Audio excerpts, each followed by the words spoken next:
ကိုယ့်ရဲ့စာရေးသားမှုတွေမှာတစ်ခုခုလိုနေတဲ့ထိရောက်မှုမရှိဘူးလို့ခံစားမိဘူးလားအဲ့ဒါကလေရိုးရှင်းတဲ့စကားလုံးတချို့ကိုပဲထပ်တလဲလဲသုံးနေမိတာကြောင့်ဖြစ်နေနိုင်ပါတယ်ကိစ္စမရှိပါဘူးဒီနေ့မှာတော့အဲ့ဒီလိုအသုံးများတဲ့စကားလုံးတွေအစားပိုပြီးတိကျထိရောက်တဲ့ပိုပြီးအားကောင်းတဲ့စကားလုံးတွေကိုဘလို့စားထိုးသုံးမလဲဆိုတာကိုအတူတူလေ့လာသွားကြမယ်ဟုတ်ပြီဒါဆိုစလိုက်ကြရအောင်အရေးသားနဲ့ပတ်သက်ပြီးအဖြစ်များတဲ့အခက်အခဲတစ်ခုကိုအရင်ပြောကြည့်အောင်ကိုရေးထားတဲ့စာတွေကတသမတ်တဲ့ထိနေတယ်လို့သုံးနေကြစကားလုံးတွေကိုပဲခဏခဏပြန်သုံးနေမိတယ်လို့မျိုးခန်းစားရဖို့ကြမှာပါအဲ့ဒီပြဿနာကိုထခါတလဲလဲသုံးဆွေးရင်ထောင်ချောက်လို့နာမည်ပေးကြရအောင်ဒီထောင်ချောက်ကနေဘလို့ယုံထက်ပြီးကိုယ့်ရဲ့အရေးအသားကိုပိုပြီးနှဆွန့်ကြထအောင်လုံးမလဲဆိုတာအခုပဲကြည့်လိုက်ကြစို့ဆိုတော့အဓိကနီလန်းကတော့အသုံးများနေကြစကားလုံးတွေအစားပိုပြီးအားကောင်းတဲ့ပိုပြီးတိကျတဲ့စကားလုံးတွေကိုအစားထိုးသုံးဖို့ပါပဲဒီလိုလုပ်လိုက်တာနဲ့ကိုယ့်ရဲ့အရေးသားကဘယ်လိုတွေတောင်အဆင့်မြင့်သွားမလဲဆိုတာကြည့်လိုက်ရအောင်ကဲပထမမိုင်းနေနေပေါ့ဒီဘောလုံးရဲ့ပတ်ဝန်းကျင်ကမန်ကြီးကိုဖော်ပြတဲ့အခါမှာသုံးလိရှိတဲ့အခြေခံကြတဲ့စကားလုံးတချို့ကိုအဆင့်မြင့်တင်ကြည့်ကြရအောင်ပထမဆုံးစကားလုံးကတော့ people ပါပဲဒါကအရန်သုံးများတယ်နော်ပိုပြီး formal ကြတဲ့အရေးအသားတွေမှာဆိုရင် individuals ဆိုပြီးသုံးကြည့်ပါဒါကလူတယောက်ဦးချင်းစီရဲ့အရေးပါမှုကိုပိုပြီးပေါ်လွင်စေတယ်အဲ့လိုမဟုတ်ပဲလူအများစုကိုတဆူတစီဒီနဲ့ပြောချင်တယ်ဆိုရင်တော့ the public ဆိုတဲ့အသုံးအနှုန်းကအသင့်တော်ဆုံးပါပဲဥပမာဒီဝါကြမှာကြည့်ပါ individuals ကိုတုံးလိုက်တဲ့အခါ people လို့ရေဘူးရေဖြောတာထက်လူတဦးချင်းစီရဲ့ကိုယ်ပိုင်ယုံကြည်ချက်ကိုပိုပြီးအလေးပေးဖော်ပြနေတာကိုတွေ့ရမှာပါနောက်တစ်ခုက government ဒီစကားလုံးကိုပဲခဏထဏသုံးနေမဲ့အစားပိုပြီးတိကျတဲ့စကားလုံးတွေရှိပါတယ်ဥပမာမူဝါဒချမှတ်တဲ့လူပုဂ္ဂိုလ်တွေအဖွဲ့အစည်းတွေကိုဆိုလို့ချင်ရင် the authorities လို့သုံးနိုင်တယ်နိုင်ငံရဲ့အုပ်ချုပ်ရေးယန္တရားတစ်ခုလုံးကိုရည်ညွှန်းချင်ရင်တော့ the state ဆိုပြီးခွဲသုံးလို့ရပါတယ်ဒီနေရာမှာ the authorities ကိုသုံးလိုက်တော့မူဝါဒချမှတ်တဲ့လူပုဂ္ဂိုလ်တွေဒါမှမဟုတ်သက်ဆိုင်ရာဌာနတွေကိုတိုက်ရိုက်ညွှန်းဆိုတဲ့အတွက် government လို့ရွေးပြောတာချက်အများကြီးပုံပြီးတိကျသွားတာပေါ့ society ဆိုတဲ့စကားလုံးအတော့လေအစားထိုးစရာတွေရှိပါတယ်The community ကတော့ဒေသခံတိုင်ဝိုင်းလေးတစ်ခုကိုပြောချင်တဲ့အခါသုံးလို့ကောင်းတယ်လို့ The general populace ကတော့ပိုပြီးတရားဝင်ဆန်းတဲ့ပညာရပ်ဆိုင်ရာဆန်းတဲ့အသုံးလိုမျိုးဖြစ်ပါတယ်။အခ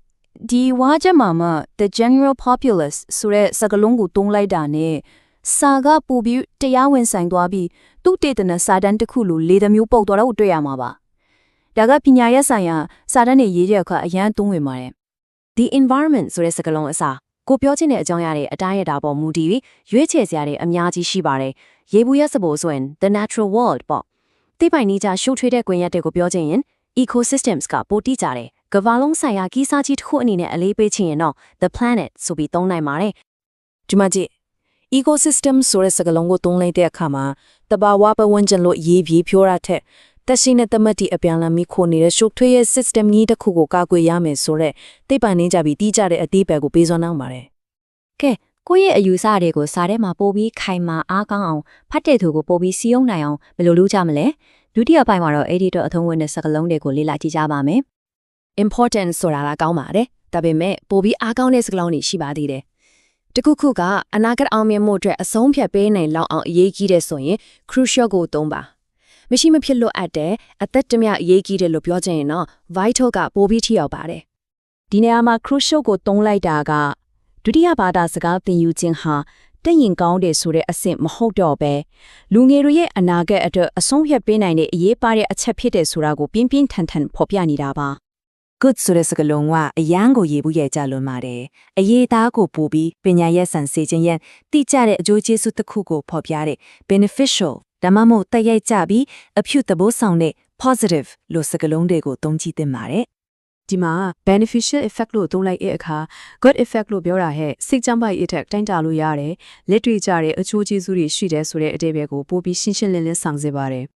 develop ဆိုတာလည်းတော်တော်အသုံးများတဲ့စကားလုံးတစ်ခုပါဒါပေမဲ့ပို့ပြီးတိုင်မွေးတဲ့အတိတ်ပဲတွေရှိတဲ့စကားလုံးတွေရှိပါသေးတယ်ဥပမာအချိန်ယူပြီးဂရုတစိုက်ပြုစုဖြိုးထောင်ထားတာမျိုးကို cultivate လို့သုံးနိုင်ပြီးတော့ကြီးထွားလာအောင်အားဖိမြင့်တင်တာမျိုးကိုတော့ foster ဆိုပြီးသုံးနိုင်ပါတယ်ဒီဝါချက်မှာ foster ကိုသုံးထားတာကနိုင်ငံတွေအနေနဲ့စွမ်းရည်မြစ်တီကိုဒီတိုင်းဖန်တီးလိုက်တာမဟုတ်ပဲကြီးထွားပွင့်ဖြိုးလာအောင်ပံ့ပိုးပေးရမယ်အားပေးရမယ်ဆိုရဲလှုပ်ဆောင်ချက်ကိုပို့ပြီးပေါ်လင်းစေပါရယ် increase လို့ပြောမဲ့အစားပို့ပြီးတက်ကြွတဲ့ခန်းစားချက်ပေးခြင်း boost ကိုသုံးကြည့်ပါ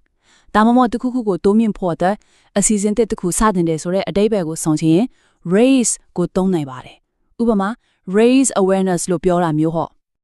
boost ဆိုတဲ့စကားလုံးက increase ထက်ပိုပြီးအားကောင်းတယ်ပြီးတော့ရက်ရက်မြန်မြန်ဆန်ဆန်တိုးတက်သွားစေတယ်ဆိုတဲ့ခံစားချက်ကိုပေးပါတယ်ယင်းမြုပ်နဲ့မူကိုအရှင်အဟုန်နဲ့မြင့်တင်တယ်ဆိုတဲ့သဘောမျိုးပါ ကဲအခုပြောမယ့်အချက်ကတော့အရေးကြီးဆုံးစီမင်းတစ်ခုပါပဲအဲ့ဒါကတော့ context အကြောင်းအရာပါအတိတ်ဘေတူစကားလုံးတိုင်းကိုနေရာတိုင်းမှာအစားထိုးသုံးလို့မရပါဘူး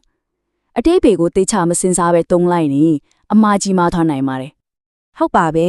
ဒီချက်ကတကယ်အရေးကြီးပါတယ်စကလုံးလာလေးတုံးနိုင်ဖို့ထက်တိကျမှန်ကန်ဖို့ကပိုအရေးကြီးတယ်ဆိုတာကိုအမြဲတတိရပါမယ်ဥပမာတစ်ခုကြည့်ရအောင်အသက်17နှစ်ကနေ19နှစ်ကြားလူငယ်တွေကိုရည်ညွှန်းချင်တဲ့အခါ adolescence စာ toddlers လို့မားတုံးလိုက်မိရင်ဘယ်လိုဖြစ်သွားမလဲဒါစကလုံးအစစ်မင်ဂျင်နာမဟုတ်တော့ပဲအချက်အလက်ကြီးတစ်ခုလုံးမားထွားစေမှာပါ